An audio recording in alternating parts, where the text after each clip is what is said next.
Eu acho interessante começar esse debate porque nós temos dois modelos muito distintos de pré-candidatos aqui, pelo menos na forma, né?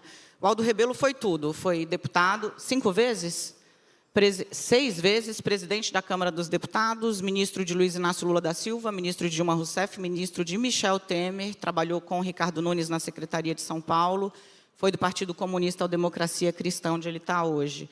O Renan Santos começou na rua, né? É fundador de um dos maiores movimentos de rua do Brasil, fez uma bancada, tanto em São Paulo quanto em Brasília, e agora fundou o próprio partido, pré-candidato pelo Missão. Vou começar pelo Aldo. Explica um pouco por que você decidiu percorrer essa trajetória toda da esquerda, de fato, de uma militância de mais da metade da sua vida, para onde o senhor está hoje. O que te levou à direita, digamos assim? Bom dia. Bom dia não, boa tarde, Daniela, boa tarde, Renan. Lamentar que o meu amigo Caiado não pôde comparecer. Esse aeroporto é perigoso, foi aqui onde se deu o acidente com Eduardo Campos. Então, é preciso ter cuidado. Daniela, a minha trajetória acompanha as minhas convicções. Eu penso o que sempre pensei do Brasil. Defender o desenvolvimento do país, defender a soberania, defender a redução das desigualdades, defender a democracia, que foi a minha vida. Eu fui estudante na época do governo militar, lutando pela anistia, lutando pela Constituinte, pela liberdade de imprensa, lutando pelo desenvolvimento do Brasil.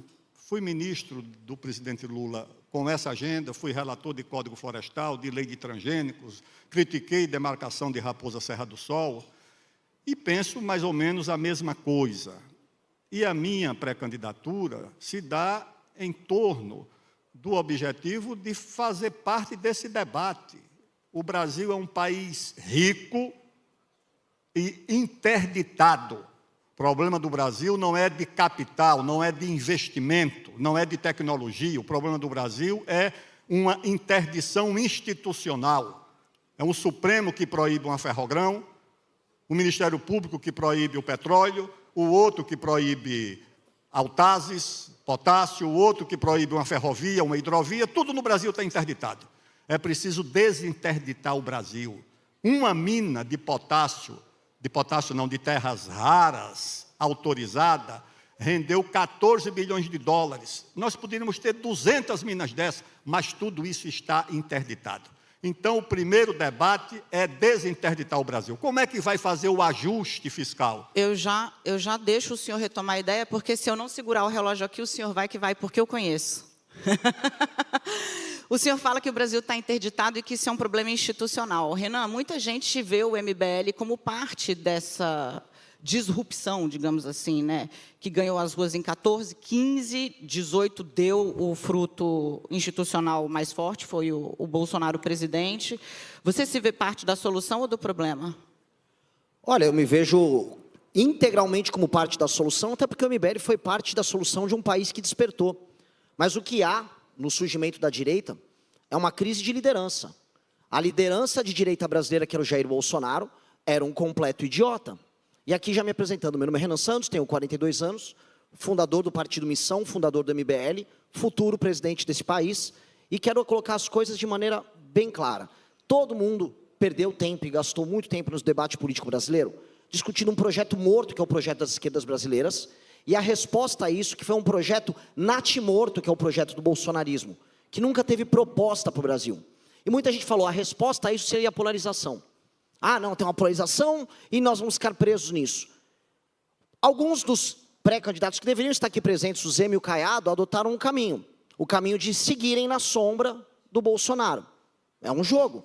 Flávio Bolsonaro foi pego no escândalo, eles nada... O Zema ensinou, olha, isso está meio errado. Não está meio errado.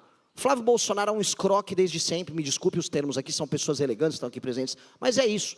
E nós não podemos permitir que escroques assumam a presidente da República e tampouco um grupo político que está presente hoje, o petismo, que vai ficar rifando o nosso futuro. Nosso futuro pode ser incrível e glorioso.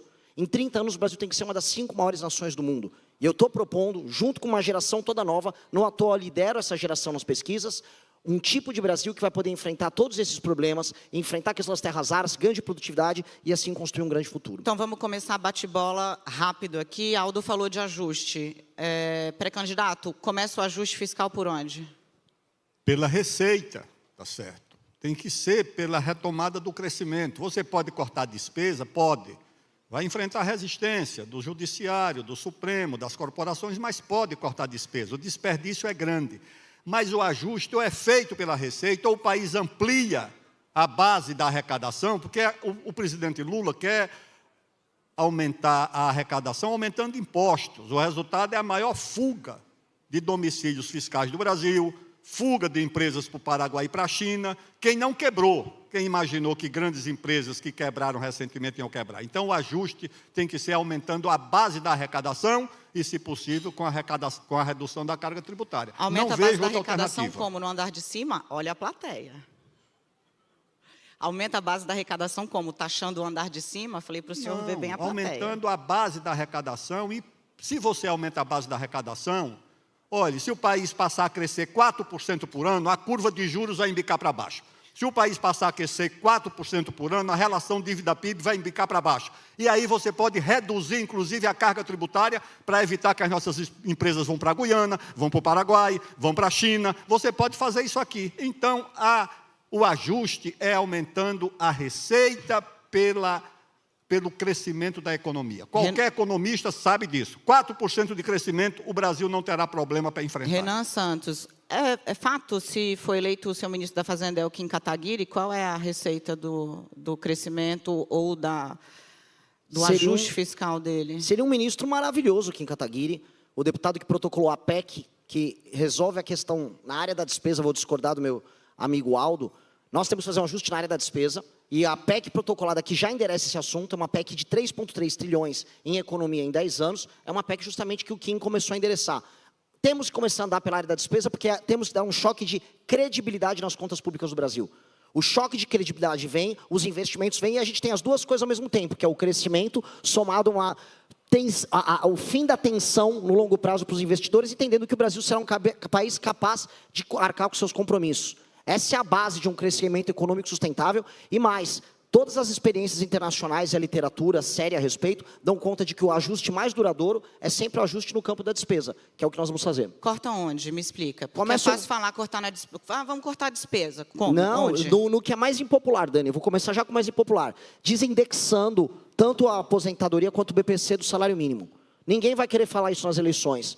Os demais fiscalistas que colocam ali, volto a colocar. O Flávio disse que não ia ter proposta, ia dançar, provavelmente estaria dançando aqui nesse palco. O Zema não quer falar do assunto, disse que só vai privatizar a Petrobras. Então não garante reajuste real de salário mínimo, nem de aposentado. O reajuste é feito na inflação e o presidente pode fazer o ajuste real. O que não dá para ter são os gatilhos automáticos. Gatilho automático acabou. Desvinculação. Temos que fazer uma nova reforma da Previdência e tem que ter coragem de fazer isso e falar isso em público, igual o Milei falou. Não adianta a gente se esconder, senão a gente vai meter um estelionato eleitoral no eleitor, e eu não estou afim de fazer isso. Gostei do ritmo, Aldo. Reforma da Previdência 3.0, 4.0, o Lula fez 2, mais ou menos, né? Temer tentou, Bolsonaro teve, Paulo Guedes a versão dele. Como faz? Porque a conta não fecha ainda. O problema econômico é parte do problema político. O Brasil vive um ambiente, uma situação onde quem tem poder é concedido por uma norma, por uma Constituição. A autoridade é concedida por uma biografia, por um comportamento. Respeito entre as instituições tem que ser pelo poder, mas também pela autoridade. No Brasil, infelizmente, quem tem poder não tem autoridade. E é preciso recuperar, no exercício do poder, a autoridade de quem o exerce, que no Brasil acabou, no Congresso, no Executivo e no Supremo Tribunal Federal. Essa que é a verdade. Da Previdência ele não falou, mas falou de Judiciário. Eu quero saber, reforma do Judiciário é uma pauta que está em voga hoje. Qual é a sua? Gostou do vídeo? Então já deixa aquele like e se inscreva para ajudar o canal. Claro que a reforma do Judiciário tem que começar com uma emenda à Constituição, que tem que ser apresentada no primeiro dia do governo, um emendão, eu chamo de emendão. Todos os artigos que dão ao Supremo o poder de interferir e substituir os demais poderes têm que ser revogados, senão o país se torna ingovernável. O Supremo é quem decide se tem CPI, se não tem. O Supremo é quem decide sobre matéria tributária. O Supremo é quem decide sobre orçamento.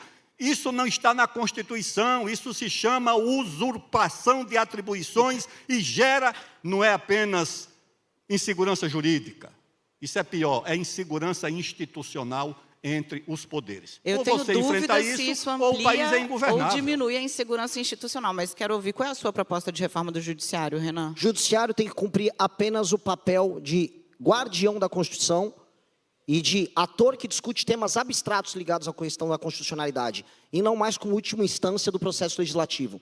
E mais, ministros do STF não podem ter escritórios ligados a eles fazendo negócio por aí, todo mundo sabe que isso ocorre. Decisões monocráticas têm que acabar, tem que haver filtro de entrada, são 8 mil ações que rolam no STF brasileiro, enquanto na Suprema Corte americana são 50. Nós temos que criar uma corte que cuide do tal do foro privilegiado, feita por desembargadores com mandato de no máximo de 2 anos. E concordo na temporalidade com o ministro Aldo. Tem que ser logo no início do mandato. Um presidente que chega com moral, coisa que infelizmente os que estão primeiro nas pesquisas não têm, ele tem que chegar com essa moral e não para guerra com o STF. Eu não quero guerra. Eu quero que todo mundo tenha suas atribuições. E aí sim o poder executivo recupere seu poder de executar.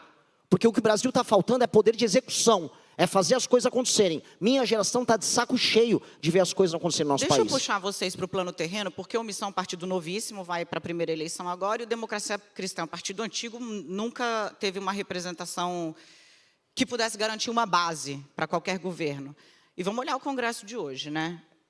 Nem Bolsonaro teve maioria tranquila, nem Lula teve maioria tranquila. Na verdade, tranquilidade é uma coisa que não tem desde que o Congresso... Oi, Rodrigo Maia... Inventou o orçamento impositivo, passou pelo secreto e agora está aí no meio do caminho. Como é que faz para governar sem base, Renan? Porque maioria você não vai ter. Vai ter que ter base. O presidente da República vai construir base. Meu partido hoje é um partido basicamente pequeno, porque ele tem 6 meses de idade, mas, na hipótese cada vez mais provável de vencer a eleição, o meu partido formará a maioria. Eu também terei inúmeros deputados eleitos por ele. E eu vou conversar com as lideranças partidárias em Brasília, sem medo de composição, Daniela. O que eu não vou ter é composição baseada nesse jogo imundo que está rolando hoje. Não dá. O Brasil não pode ser tocado pelo Centrão, e eu digo mais, quem manda na lógica atual do Centrão são os parlamentares dos estados menos... Mas vai negociar com quem, Renan? Porque o partido que mais cresceu no Brasil é o PSD, o MDB, vou o maior conversar número com de eles. prefeitos. Só que eu não vou conversar com a banda podre. Todos os partidos têm nomes bons para indicar. Não tenho problema nenhum em trabalhar com eles. O problema que eu vou ter é ser indicado no sistema de incentivo mais imundo que tem, que é baseado na troca de favores mais baixa. Num governo nosso que vai ser eleito com projeto, eles vão participar e vão vencer comigo no projeto. Entrar no jogo para roubar, eles vão ser tocados para fora. Aldo.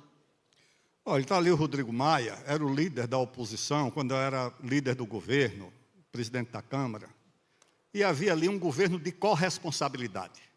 Havia diferenças grandes. Era um líder combativo, fazia uma oposição muito dura, ele, ACM Neto, Ronaldo Caiado também. Mas a gente dialogava. Eu fui no casamento do ACM Neto. Imagina hoje uma reunião social entre líderes de governo e de oposição. Quando o Brasil atravessou a regência, com guerras civis simultâneas, o Dom Pedro II chamou o Marquês de Paraná e disse, faça um gabinete de conciliação. O país voltou a crescer, teve paz, fez ferrovias. O Brasil precisa de um governo de conciliação, um governo de união nacional, que não vai sepultar as diferenças, elas vão continuar existindo. Mas será que o país não tem nada em torno do que se unir? Será que retomar o desenvolvimento não une o país? Empresário, trabalhador, classe média? Será que o país, reduzir desigualdades, não une o país? Eu sei que isso aí pode ser uma coisa... O romantismo, que eu não vejo outra forma de fazer política, tem que ter romantismo. Um governo de união nacional, um gabinete de conciliação que deixa o país respirar em torno do que une, porque os problemas unem o país. Se os problemas unem, pelo menos uma parte da solução tem que unir. Então fica aí para quem tiver esse desafio, pensa nisso, senta, conversa, discute, as divergências são essas, mas isso aqui une o país, como nós tivemos condições de fazer durante muito tempo lá no Congresso Nacional. Eu não quero deixar Vossas Excelências saírem daqui sem falar do assunto que preocupa muito o brasileiro hoje, que é segurança pública. Então, eu vou pedir licença ao João Camargo e à Camila. A gente tem ainda 10 segundos aqui, eu vou botar mais 1 minutinho no meu relógio. Renan, você falou até em pena de morte no Brasil. Estrutura para a gente rapidamente aí qual é a sua ideia para a segurança pública. Gostaria de ter, mas precisaria de uma constituinte. O meu governo, e pegando um gancho do tema importante, um governo de união nacional é um governo que vai declarar guerra ao crime organizado e vai eliminar toda e qualquer possibilidade de ocupação territorial. Estamos fazendo um evento hoje no Guarujá. A região do Guarujá, a região toda da Baixada, é uma região tomada pelo PCC. Membro do PCC, ou vivo na cadeia, ou morto, apenas para a eternidade. Esse é o papo. Ele cravou 30 segundos, Aldo. Eu creio que você tem que separar o que é o crime comum do crime organizado. O cidadão que comete um crime no trânsito, não tem antecedentes criminais, ele vai ter direito à audiência de custódia, habeas corpus, etc. O crime organizado não pode ter isso. Você tem que ter, dura a expressão, leis de exceção para o crime organizado, para que o Ministério Público, as polícias militares e civis e o judiciário possam agir com eficácia contra o crime organizado. Preciso interromper. Se não for assim, você não vai resolver o problema. Leis de exceção para o crime organizado.